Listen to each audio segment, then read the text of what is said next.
Hello guys, welcome again sa ating unboxing vlog. So na guys, ating nabili na 60 grid silicone ice cube molder mula sa TikTok shop.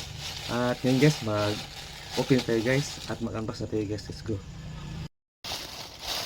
So guys,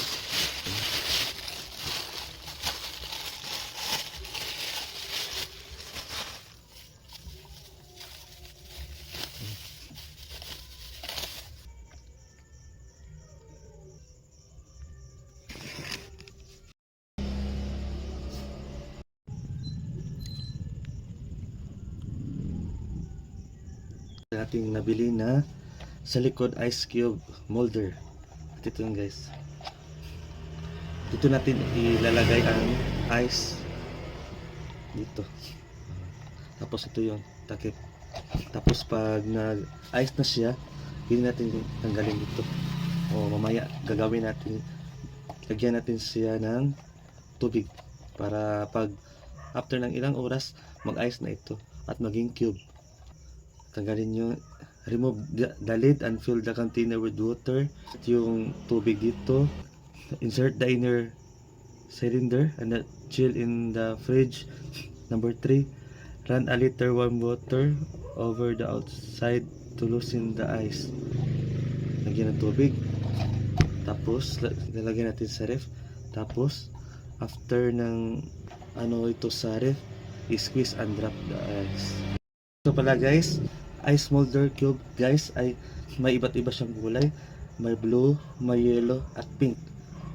Pili lang kayo guys sa TikTok. Non-toxic, eco-friendly. Tapos guys, mag-start na tayong gumamit ito guys. Let's go. Gamitin to guys kasi ngayon natin ito na unbox. Wash muna natin to guys.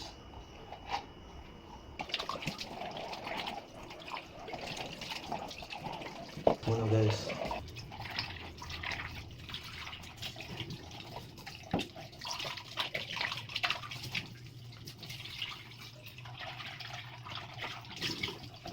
Basta natin kapatid.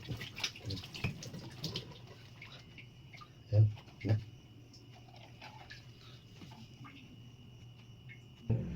Lagyan na natin ang tubig guys.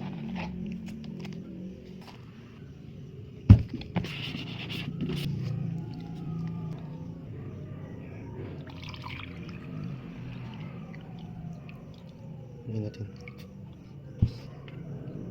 Ay. Ayan. Na guys.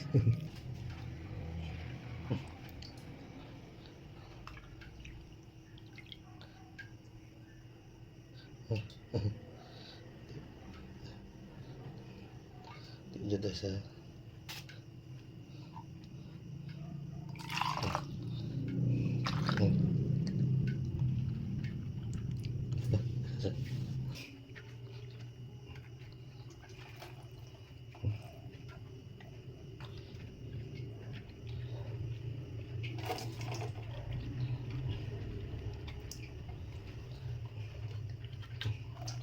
Ayan. Ayan na siya guys.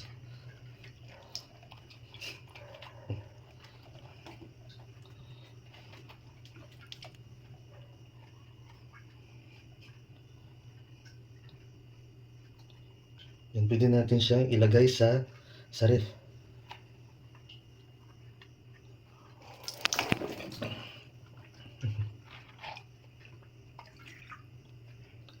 Yan.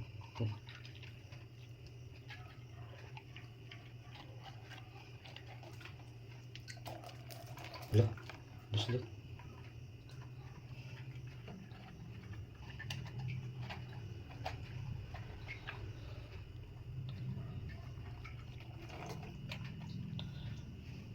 Yan. Lagyan natin siya sa ref. So yun guys, nag-frozen na siya guys. At magagamit na natin siya mamaya. Guys, thanks for watching. See you sa next unboxing vlog natin guys. Bye bye. Guys, bili na kayo guys sa TikTok shop ko guys. Bili na guys.